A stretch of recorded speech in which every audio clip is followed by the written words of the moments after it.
So the Pikachu with fell hat. So why is it so crazy right now? Why are so many people caring about this one card in particular? It's nuts. So I think, so my first instinct, right? So looking back historically, Adam, welcome, is I think people really want this to be the Scream promo, and it's never going to go back to that. I'm going to say that right now. It's never going to go back to that. So what made the Scream promo so successful, right, was that there wasn't drive to buy the cards because there wasn't a huge scalping demand for it. So that's why, as a result, the Scream promos graded are so expensive, right? Because no one really wanted them at the time. They weren't really printed. They weren't rewaved, weren't reprinted because the demand wasn't there to do so, right? But the Van Gogh, right? The first thing we heard of, right? The first event that they launched was overrun with scalpers, had really bad negative press of just the event's organization and everything like that, right? So it left a pretty bad taste in a lot of people's mouth.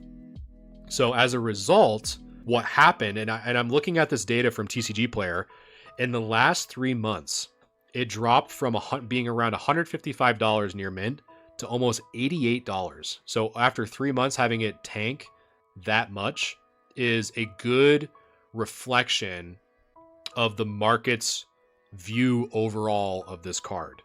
So another part of this too, right, is that Pokemon caught wind of what was happening behind the scenes. So if you guys didn't know, after the whole first wave of chaos happened at the Van Gogh Museum to try to support the product, they actually re-waved it.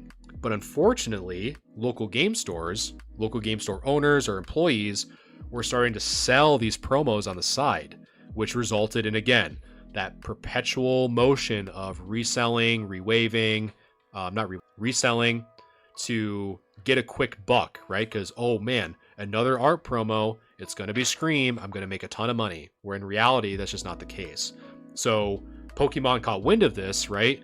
And started to re-wave this thing over and over and over again. But now, in the last part, they were working with not smaller local game stores, but larger ones, right? So where they could have more control, more of a business mindset, to where we're not going to let our employees have a hand on these promos. We're going to make sure that they go through a process where they're inventoried and properly assessed before they're given out to customers, right? So as a result, more people just had access to them and not being resold in the secondary market, which again causes that price to go down.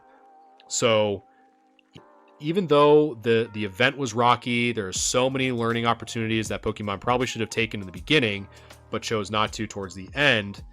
As a result, allowed Pokemon to say, hey, there's a lot of reselling, there's a lot of second market, there's a lot of negative press going around this really large promotion that we're trying to do. Let's essentially print it into the ground, so to speak, to give the promos out to people who actually want them, right? So a good rule of thumb, so my take on this whole thing, and I'm kind of seeing a few people in the comments, right? Pikachu trainer, some people like promo cards and some like him for the hype. Exactly. Betty, this is too hyped. Van Gogh didn't even draw him. You're not wrong.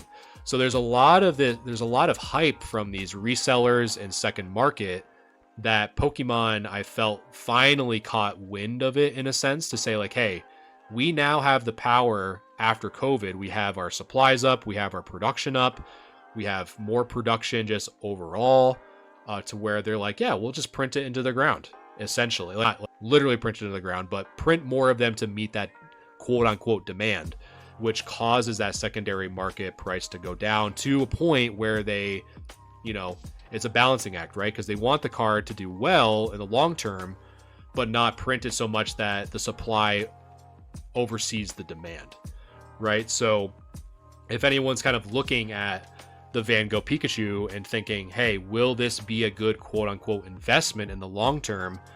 My answer would probably be no, because I feel like those times for most modern cards, with very few and rare exceptions, I think are long gone. I think people, when these art promos come out, I think they want them to be this. They want to go back to the 2018 pre-COVID of the Scream promos, to because how much money they are now. They want them to go back to the Mario, Luigi, the Poncho Pikachus. They want to go back to that, but unfortunately, that time has come and gone, and I don't think it's going to come back anytime soon. And if it does, it's an extremely rare case, and there has to be so many different factors that have to be accounted for that lightning to essentially strike twice.